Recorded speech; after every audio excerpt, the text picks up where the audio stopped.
Adam was only 7 years old, but every morning he woke up before the sun, because his mother always told him that hope arrived with the first light of the day. He would climb onto the roof of their small home and watch the sky turn golden, while his little sister Lena laughed beside him, pretending the clouds were giant ships sailing across the world. Adam dreamed of becoming a doctor one day, because he wanted to help children smile again. Life was never easy, but their tiny home was filled with love. His father repaired old bicycles, and his mother baked fresh bread that filled every room with warmth. Even when the power disappeared for hours, they would sit together under candlelight telling stories about better days that were still waiting for them. One evening everything changed. The sound of explosions echoed across the city. Windows shook, and the ground trembled beneath their feet. Adam grabbed Lena's hand, while his mother wrapped both children in her arms. Their father shouted for everyone to stay close, as neighbors rushed through the streets, searching for safety. The night felt endless. Smoke covered the sky, and the familiar streets disappeared beneath dust and broken walls. In the middle of the chaos, Adam lost his mother's hand for only a second, but that single second changed his life forever. When the morning finally arrived, the silence was even more frightening than the explosions. Adam slowly opened his eyes, surrounded by shattered buildings and scattered pieces of the life he once knew. His family was nowhere to be seen. The only thing left beside him was his small blue backpack. Inside it were a worn teddy bear, a family photograph, and a folded letter with his name written on the front in his mother's handwriting. His hands trembled as he stared at the envelope, but before he could open it, voices called from nearby. Rescue workers were searching through the ruins, and one of them spotted the frightened little boy standing completely alone, holding the backpack tightly against.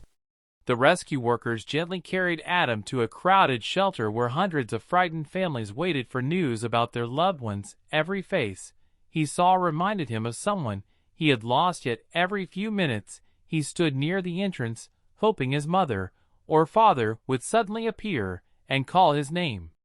Days passed, but Adam refused to leave the gate. He believed that if his family came looking for him, they would find him there. A kind nurse named Sarah noticed the little boy sitting alone every morning with his blue backpack resting on his lap. She offered him food, blankets, and toys, but Adam always asked the same question: "Have you seen my mother?"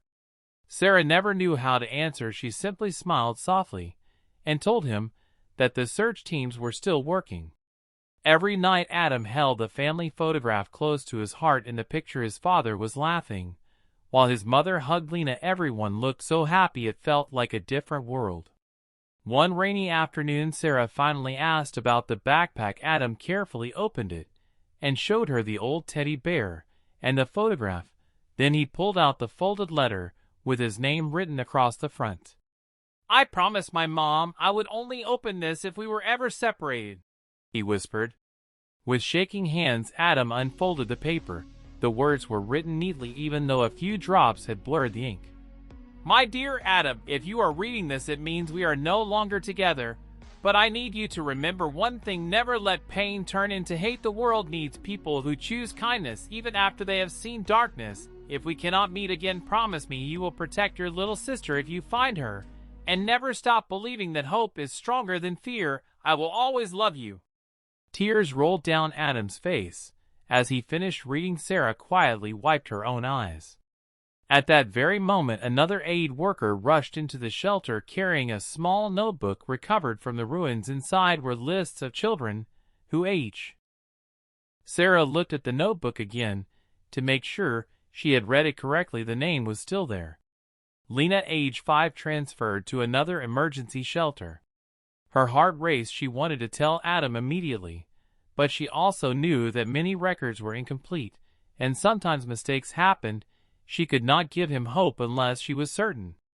Meanwhile, Adam sat quietly outside the shelter holding his mother's letter. He read it again and again until he knew every word by heart. Whenever fear filled his mind, he whispered the last sentence to himself: "Hope is stronger than fear." The next morning, Sarah spoke with the aid coordinator, who contacted several shelters trying to confirm the information. Hours passed with no answer. Adam noticed Sarah's worried face. Did something happen? he asked. She knelt beside him and gently held his hand. "We may have found a clue about your sister, but we need to be sure." For the first time in weeks, a small smile appeared on Adam's face, his eyes filled with tears. But they were different now. They were tears of hope. Days later, permission finally arrived for a humanitarian convoy to travel between shelters. Sarah insisted on going with Adam. The journey was long. Roads were covered with rubble and abandoned vehicles. Every stop brought another delay, yet Adam never complained.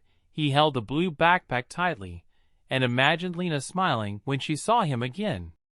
As the convoy reached the final checkpoint, Sarah's phone received a message from the shelter director. The little girl named Lena had been there. Adam's heart began to race. "But she left yesterday with another evacuation group." His smile disappeared. They had missed her by less than 24 hours. The shelter director handed Sarah a small pink ribbon that had belonged to Lena. "She asked us to give this to her brother if we ever found him," he said. Adam recognized it immediately. It was the ribbon his mother had tied in Lena's hair every morning. He held it close to his heart. The stranger stepped forward slowly. He wore the dusty vest of a humanitarian volunteer and carried a worn notebook filled with names and directions. "I couldn't help overhearing your conversation," he said softly. "I think I know where your sister was taken." Adam's heart pounded so hard he could barely breathe. "Please tell me where she is," he whispered. The volunteer opened his notebook and pointed to a small town where several children had recently been evacuated to a temporary care center. "I can't promise she's still there," he said, "but this is the last place we recorded." Without wasting another minute, Sarah arranged permission to travel with the next relief convoy. It would take an entire day to reach the center, and every mile felt like forever. During the journey, Adam couldn't stop thinking about Lena. He remembered how she used to laugh whenever he carried her on his shoulders, and how she would never fall asleep unless he told her a bedtime story. He reached into his backpack and held a pink ribbon beside the family photograph. "I'm coming for you," he whispered. "Just wait a little longer." As the convoy arrived at the care center, dozens of children were playing quietly in the yard. Adam searched every face with desperate eyes. "Lena!" he called. No answer. He ran from one side of the yard to the other, asking every volunteer if they had seen a little girl with dark curly hair and a bright pink ribbon. Most of them shook their heads. Just as hope began to fade, an elderly nurse walked towards Sarah. "I remember that little girl," she said. "She talked about her brother every single day." Adam's eyes filled with tears. "Where is she?" he asked. The nurse smiled sadly. "This morning a family from another country volunteered to care for her until her relatives could be found. Their plane leaves before sunset." Adam looked at the sky. The sun was already beginning to disappear behind the horizon. If they didn't reach the airport in TI. Sarah drove as fast as she could, while the humanitarian convoy cleared the road ahead. Every passing minute felt like a lifetime. Adam held the pink ribbon in one hand and his mother's letter in the other, praying with all his heart that he was not too late. When they finally reached the airport, the last passengers were already walking toward the aircraft. Adam jumped from the vehicle and ran with all the strength his little legs could carry. "Lena!"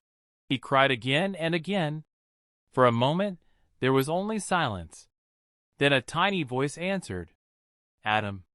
A little girl turned around holding the hand of a volunteer family. She still had the same bright eyes and the same gentle smile he remembered.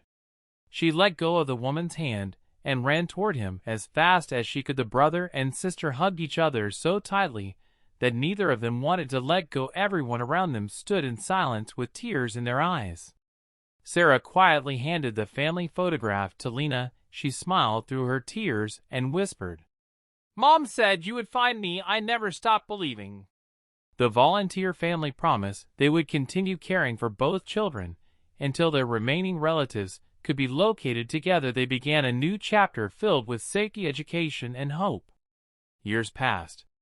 Adam never forgot his mother's letter. He studied hard and became a doctor dedicated to treating children affected by war and disaster. Lena became a teacher who helped young children believe in a better future. On the wall of Adam's clinic hung the old blue backpack, the faded pink ribbon, and the family photograph. They reminded every visitor that even in the darkest moments, kindness is stronger than hatred and hope is stronger than fear. Before the story ends, remember one thing. Sometimes the bravest people in the world are not soldiers or leaders. Sometimes they are simply children who refuse to stop believing. The end. This story is a work of fiction inspired by the resilience and hope of children affected